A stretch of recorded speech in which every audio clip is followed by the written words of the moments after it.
Thanks everyone for being here. I'm going to jump right in. We're here to talk about the first permanent pavilion built in the Giardini since I think 1995, the South Korean pavilion. What I'd like to start with, though, and I think direct my first question to Your Excellency, is about the idea behind this pavilion, which is very unusual and very fascinating to me, that it's not actually conceived of as a national pavilion, but in a way it's conceived as a pavilion that will represent different parts of the Islamic world. And I want to know how you came about that idea, where it comes from, and then speak about it in relation to your other projects. Well, hello everyone. When I first met Nicolai, it was to talk about the Jean Nouvel building, Desert Rose, many years ago. Or is it the Islamic Art Museum? It was the Islamic Art. It was the IMP and Jean Nouvel of the world, and so I'm very happy to be here with an Arab architect who's building our national pavilion. It is actually a national pavilion. It is Qatar's national pavilion, but it's a reflection of what Qatar does in the world, which is to support Arab voices, interdisciplinary, not just in socio-economic and socio-political situation, but also in creativity and education. So this is why the criteria was an Arab architect. We had 2 Qatari architects in the competition, and we had an international jury. But we didn't feel that it was really necessary to have a Qatari architect for a Qatari National Pavilion, because our goal was to elevate Arab voices, but also Southeast Asia. We do a big program on Minasa. As you saw, the Yasmin Lari Pavilion here. I think we did probably the first real survey of Pakistan art, both modern and contemporary architecture, and we felt we could play that role on a global platform. But I think back to the Islamic Museum, because in some ways I see a relationship between when we did first speak and the program of that museum, which was to draw connections between different cultures, which I think at this particular moment in history seems to be almost more significant and important than at any time since then. But it seems that there's a connection to a larger cultural and even political, ideological program that, say, very different even than the programs of other Gulf states. I think there's something very unique that often people miss in terms of how hopeful and unusual the program is that you've developed over now 20 years, really, right? Yes, this fall we're celebrating 20 years. It's gone very fast. Yeah. But I think the Islamic Art Museum in Qatar reflected the vast geographic span of the Islamic civilization, spanning from Spain to China.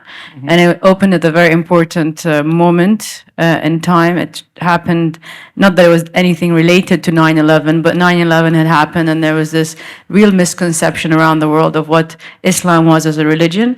Islam in itself means peace, and we wanted to reflect what our religion was and its diversity, and how far it went, and how it incorporated coexistence between the monolithic religions of Judaism, Christianity, and Islam. And I think it's very easy to forget history if it's not taught. And we made a big commitment to our residents that it will be taught heavily in schools, and people will learn to tolerate all cultures and religions, and to learn to coexist with each other. And I think the most significant or impactful way to do that is through arts and culture. And that was the beginning of our journey. We built the Islamic Art Museum, followed by Methaf, which I know Lina will talk about, our new campus or expansion of Methaf as we celebrate 15 years this fall. And then the National Museum, which was about national identity and heritage. That was the local cultural identity, between Islam, Arab world, and national identity. And then our programs now is the Sports Museum, which we opened just before the World Cup. And we're opening the Children's Museum that focused on global citizenship with a very rooted identity and local heritage.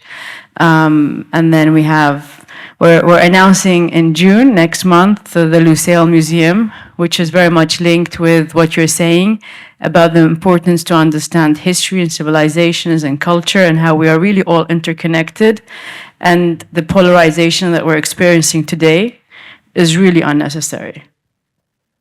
Thank you. Lina, I want to bring you into the conversation. We were talking yesterday briefly, and I'd like you to talk about, as a kind of an introduction to your work, what we were speaking about in terms of your relationship to growing up to Beirut at a particular time during the Civil War, during the reconstruction of the city, and the kind of the cleansing of the city during Solidaire, which is a project I think most people here know about, because I think it's a nice way into how your work is developed. And then we can talk maybe a bit about the pavilion. Thank you. It's such a pleasure to be here with Your Excellency and with you, Nicolai.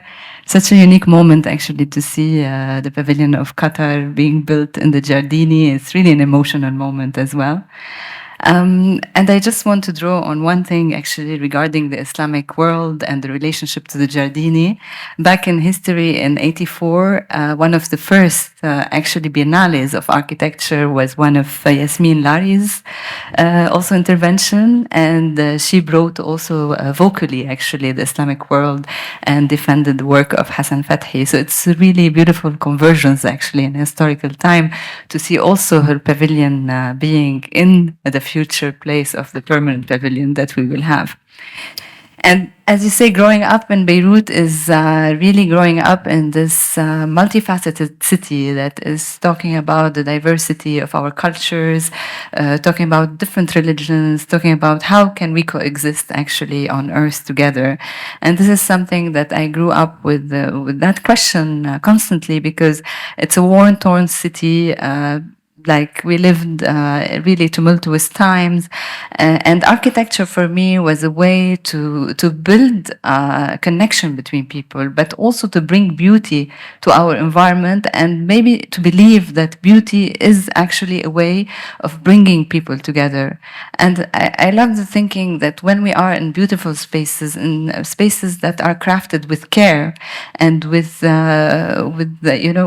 passion, they're places where we want to be in together, and it is because they create a link with the environment. And that's also about places that instill memory. When you're talking about Solidaire, when we're talking about the city center of Beirut, that was completely devastated after the war, but also just completely renovated very quickly, where we forgot the traces of the war. We didn't see, actually, we didn't have time to realize that actually civilizations fought together, that we have to take the time to see what had happened before we renovate things. And the question of memory became so important to me, to my work, actually, and to how do we bring the past and the history of places into architecture as well. You relate it to, well, let's go back actually to how you first found her work and the process of working together and how the project first developed, and I'll come back to you about that whole idea of materiality. You mean how I met Lina? Yeah, and Mayassa met Lina. and her work in particular, how you discovered it, and why you selected her. So we had a competition. So we worked with the Malcolm Redding firm, and we selected the brief that I had given Malcolm was that we'd like architects from our region, including Africa, Southeast Asia, and Asia in general. Ram Koolhaas was here. Thank you for being here. Was heading the jury, because actually this is a very long conversation, old conversation. And I've been trying to do this for a very long time. So when I learned that Ram was curating the architectural biennale, I said, "You're going to know every square meter of this Giardini. Come and help me find the place." So when we knew that we were getting this location, I reached out to Ram to be part of the jury, but. Lina's work, I'm working with Lina on two other projects, Mathaf Campus being one of them, and actually 3 projects. And but she was selected as a group of other architects by Malcolm. We chose 9 different architects. I'm very bad with names, so I wouldn't be able to list them. And yeah, but I had heard about Lina. I saw her Serpentine Pavilion. I had tried to visit the Hermes headquarters design. I haven't been there yet. In Normandy, every time I try to go, it's closed or they're on holiday. It's France. But so I was very much aware of her work, but we didn't, we didn't commission directly an architect. It was a competition, and we went And a through- long competition process. very long competition. It was also the first competition that you've done, right? Am I correct about that? Because you've done a series of buildings, but they were never selected through a competition. It was a second. The first one was the art mill, which we also had. We had 12 or 17 initially, and then we shortlisted it to 2, and we then chose Alejandro Aravena. So she's the second. This was the second competition because now everybody wants to build in Qatar, so we can have competitions. Before we had to say, please come and build a building, but so much has changed in the last 20 years. So we're all happy that that's the case. So come back to the building itself, because one of the reasons I wanted to bring you into Beirut was your whole, it seems to be almost something that's surfacing in architecture in general, is this interest in texture and materiality. And I think because we're in Venice, and the whole idea of the presence of the past and the Biennale, which was a very different idea of recovering history and memory.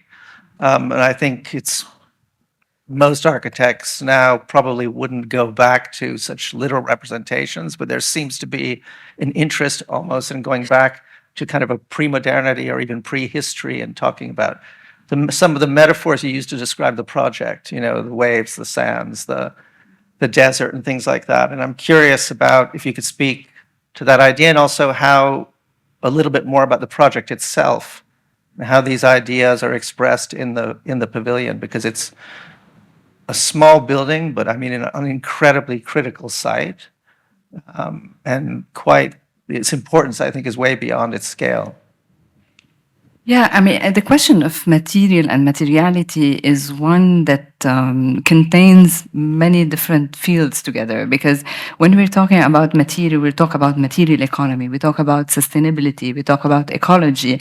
So what do we build from, and where is your material coming from? And this is something that is very dear to me in my practice.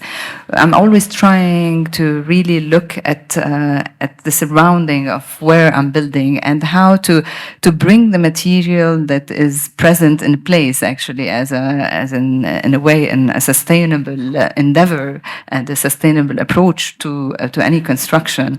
So when I had to build a manufacture in Normandy, I was looking at the earth of the site and looking to build with bricks, because it was evident that that was the best low carbon approach to building a project in this site. When building in Venice, was looking at, we were surrounded with stone, actually, and stone is the evident material to build with.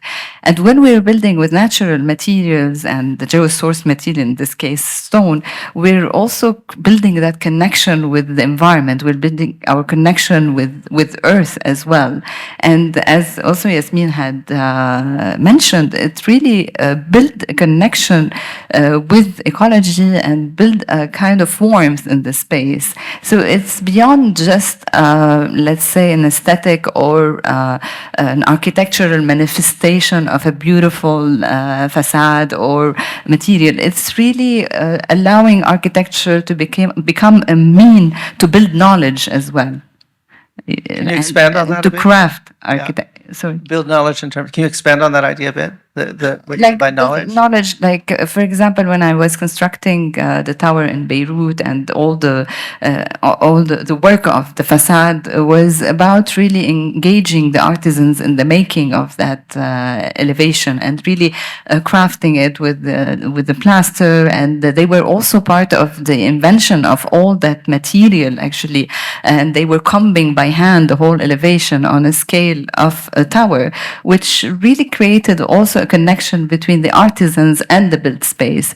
So when you're building with pride, and it's not only about the architect constructing, it's about the whole process of all those who are using their hands to make and to craft an architecture. And the pavilion in this way is also made out of all those increments of stone that will be brought, it's pietra di prune, which is a fossilized stone that is brought very close from the site, and that will be crafted crafted, that will be built by layers, that will also engage masonry, engage knowledge, engage craftsmanship in the making of such a construction. So it's a really human endeavor, but also it's connecting with the environment in the largest sense of what an environment is. It's physical. It's the lively environment around us that constitutes us. Your Excellency, what was your response to the project when you first saw it? No, I think the approach and the process was a very attractive element of making this project stand out. And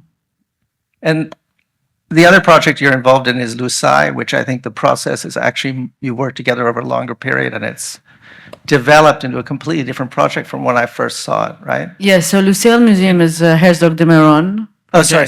I meant the tough. Methaf, yeah. So Methaf was a school, a girls' school, that was next to Education City or part of the campus, that was used as a storage facility.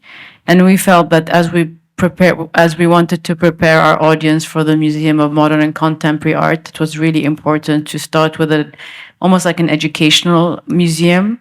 If you think about MoMA and PS1, where we showcase artists, we engage our audience. It's in close proximity to all the universities, schools. It's in a highly residential area. And this fall, we're celebrating 15 years of Methaf as well as Doha Film Institute, which is why we took the exhibition from here last year to Qatar, Your Ghosts Are Mine. But we felt that it was time to really expand. We built our audience. There were other buildings around Methaf that were used as storage, that now Lina is converting into spaces for creativity.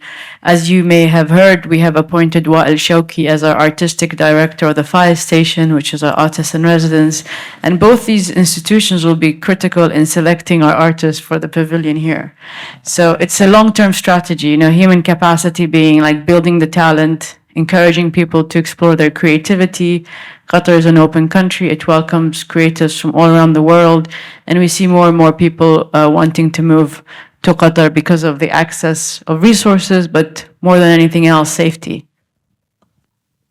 Yeah. To just The draw kitchen. Methaf, because I think it's a fantastic place, because also as an architect, because it's an existing building. It's a series of existing buildings. You have a warehouse. They're very modest structures, and you have this old school that became an art space.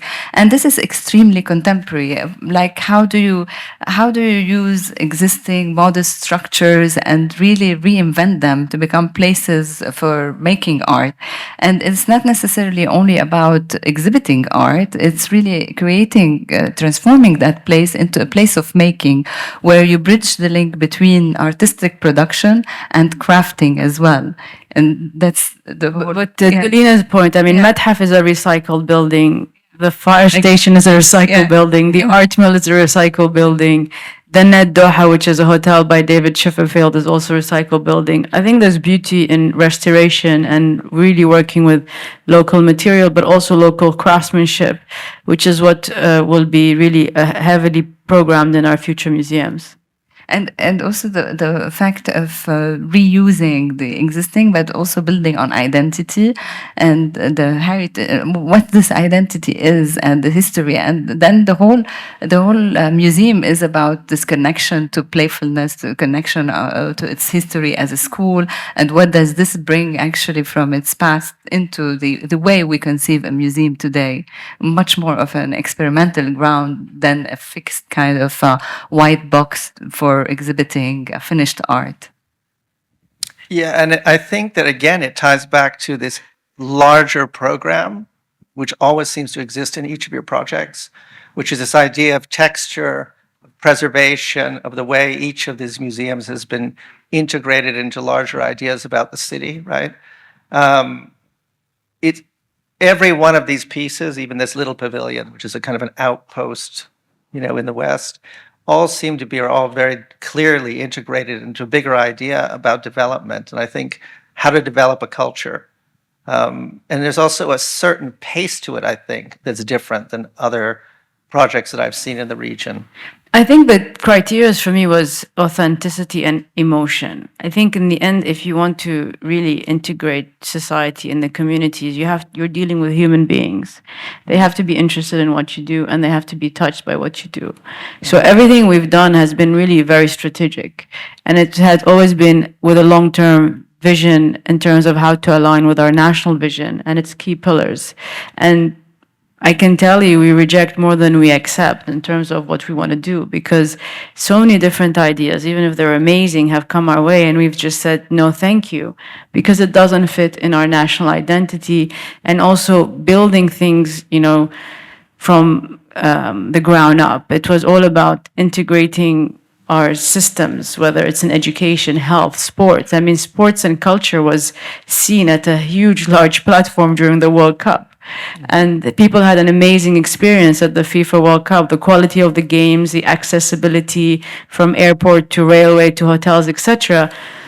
And not everybody who left the country remembered our culture, our hospitality. I mean, it's probably a nice way to, I know we don't have that much time, but to end this with the idea of hospitality. One thing that Qatar continues to have is great hospitality to people, to cultures, and translating that in public platforms, whether it's museums, universities, even hospitals. We've taken art into our hospitals. At the airport, we have the very famous Urs Fischer bear, but also other artists from different parts of the world. And I think that today the exhibition that we'll all see after this is all about welcoming you to our homes. And that's something, I remember many fans who came to the World Cup and had to leave because they could no longer afford to stay. And their teams progressed. They were welcomed into Qatari homes, and they said, "There's no way you will leave. Your team has qualified. You have to stay." And they would take them into their homes, and that's really part of our culture. I think also the question of hospitality is really at the center of the design of this pavilion. For the permanent pavilion is really how do you build a place that is embracing people and allowing this coming together, especially also its location, because it's really at the heart of the Giardini. And it's really Someone doesn't like what we're saying. But I think it's so important, we were looking at, there were 29 pavilions, and today, besides Egypt, it's really presenting the Arab world in the Giardini and opening up for this platform where a new voice is being present, representing our diversity. But also it's a place where hopefully we will discover that further, like on the roof, it's become a majlis. It's a place that gathers people and brings on a new perspective to the Giardini as well. But I think Lina is also being very humble. And again, this was not a selection criteria, but when I went to the Swiss pavilion, it was, I think, 5 or 6 women architects. Right. And they were talking about women and their role, etc. And they said the same. They did research, and all the pavilions were built by men. And I said, for now. Yeah. And they said, yes, we know everything that you're doing. And they knew that our pavilion was built by a woman architect. And I remember in the jury, Rem and I, when we knew the decision, we were like, this will be the first woman architect. And we had no idea that was the case until we knew that Lina was going to, be commissioned for this project, that we checked the list and we realized she's the first female architect to build the Giardini, which I think reflects the times that we're living in. Yeah. Well, one of the misapprehensions, I think, about the Gulf is the way, especially in the West, the role of women is perceived.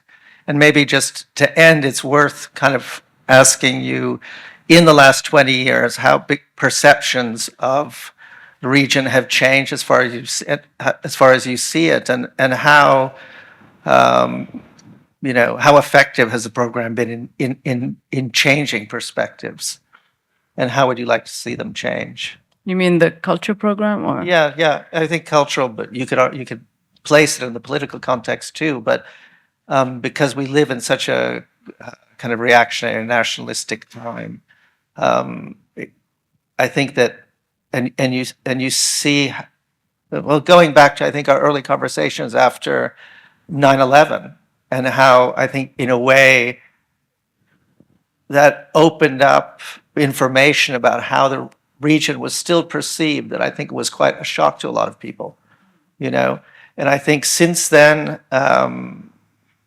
there's been a lot of progress in terms of introducing people to the culture in a way that had not existed before, maybe. At the same time, the culture's changes very radically over the last 20 years. Yeah, and I think we continuously we try to keep the balance, between progress and maintaining a local identity and maintaining tradition. It's very important, as important as it is for us to develop and incorporate contemporary culture. We very much want to preserve our traditions and our culture. So that's the Children's Museum will play a fundamental role, not just in a museum itself, but we are already training teachers. We have teen councils. We're writing curriculums with the Ministry of Education so that, we want children to be very proud of who they are, but also very resilient to everything that's happening around them. And that's really part of our program. And we have a children's component in every museum. The National Museum has probably been the most successful, given that there's a dedicated gallery within every 2 galleries for children to play and interact with objects, which is quite unusual in a museum. Lina, also I know your experiences as someone who moved to Paris and was exposed to kind of a certain perspective for the first time, you said, as an adult. So I'm always, we're made of all the places where we travel, where we go, they constitute us. And I think boundaries are built by humans. We are defined by our geographies, by our climates, in reality, by the rootedness actually that we have to the geographies that we have grown up with, rather than by boundaries. And we keep to being pollinized with all what we live, all we travel. And as architects, I think we have the privilege in a way also to be able to connect cultures through a spatial language rather than a written language, which allows, through the realm of space, through the realm of art, of bringing in a commonality and an intersection between cultures. And this is something that I think is very important in my practice, that goes beyond the definition of enclosing oneself in a kind of differentiated identity. It's a subject that I worked on a lot, actually, with the Estonian National Museum. What is a national museum? What is an identity? And how can architecture really open our understanding of what is an identity? Because it's in constant constitution. And this is what we see also with Qatar, because it's a place of cultural diplomacy where the world is brought together to discuss and to talk about serious matters, and also that continues to foster for cultural diplomacy through art, through creativity, and through all the interventions that Qatar is making in the different, like in Venice or abroad. And this is the vocation of the pavilion as well, is to continue to be a place where people are drawn to its intimacy and to discover art as a way of bringing people together. Yeah, maybe Your Excellency, you want to comment on that, the relationship between your program and the diplomatic efforts at your country? No, I think Lina says it's spot on. Culture diplomacy is, something about creating discourse and creating platforms for engagement in multiple conversations at all levels. Culture is a very accessible space. It doesn't matter who you are, where you're from, how much you have in your bank account. Everybody's welcome, and that's really something that we enjoy when we make our museums accessible. We make our programs open to the public. We take art to places where people may not consider visiting our museums. It inspires them and it encourages them to come visit us. And so, I started my career thinking I'm going to be in the foreign diplomacy, but I couldn't be happier where I am, because you can talk about much more things in this area than if you're a politician, which you have to stick to your agenda. Whereas here, there's nuances. You can discuss multiple things and invite a variety of people, whether you agree or disagree with, to create this rich discourse. That's great. I think then, so we end with hospitality. Yes, and I just want to say, I see a lot of people have been standing here for over an hour. I want to thank you all for being here and hope that it was worth your time and that you can get to enjoy a little bit of our exhibition. And welcome all to Beiti Beitek. So thank you all, and to everybody who was involved to making this exhibition a success and a reality. So thank you.